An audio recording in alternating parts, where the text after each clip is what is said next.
Bonjour à tous. La route des vins de Bourgogne, bientôt modernisée. À l'aube de ses 90 ans, cette route mythique des grands crus va bénéficier d'un coup de jeune. Près de 31 communes sont traversées entre Dijon et Centenay sur 60 km. Le département de la Côte d'Or vient de lancer un programme de rénovation avec un budget de 7 700 000 euros. Et ce rafraîchissement commencera par la route elle-même, Hugo Moutet-Joyeux. Oui, près de 26 km de chaussées seront refaits à neuf car au fur et à mesure des années, le bitume se dégrade. Le but, améliorer le confort de circulation mais aussi la sécurité, le tout pour offrir aux visiteurs une meilleure expérience. Le long de la route, 20 aires d'accueil seront aussi réaménagées. Les touristes pourront s'arrêter faire une pause, se détendre mais aussi admirer le paysage.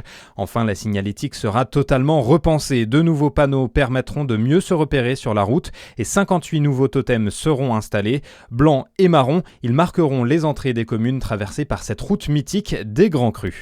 Et près de 4500 rosiers seront aussi plantés. La route des Grands Crus de Bourgogne est considérée comme la première route œnotouristique de France créée en 1937. Il n'y aura pas de transfert de bovins suisses vers la France cette année. Décision prise face au risque de dermatose nodulaire selon les autorités helvètes. Tous les ans, des vaches et des troupeaux traversent la frontière pour pâturer sur le sol français, dans le Doubs notamment.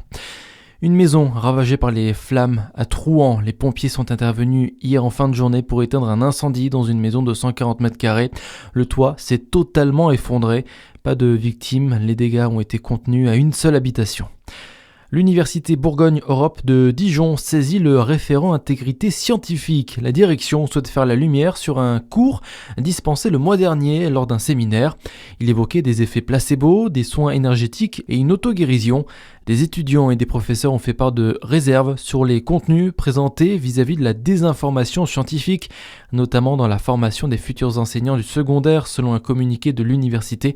Elle rappelle que la formation des futurs enseignants de sciences vie de la Terre repose sur des exigences scientifiques rigoureuses, conformes aux programmes nationaux.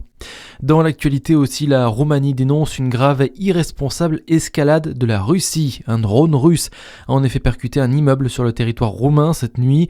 Des faits qui se sont déroulés sur la commune de Galați, près de la frontière avec l'Ukraine.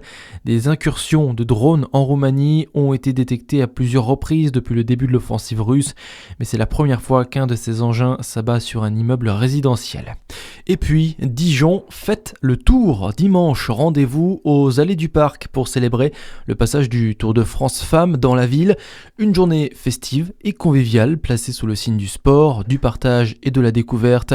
À noter que le départ de la 13e étape de la grande boucle masculine cette fois se fera à Dole. Voilà pour l'actualité. À suivre votre météo sur Fréquence Plus.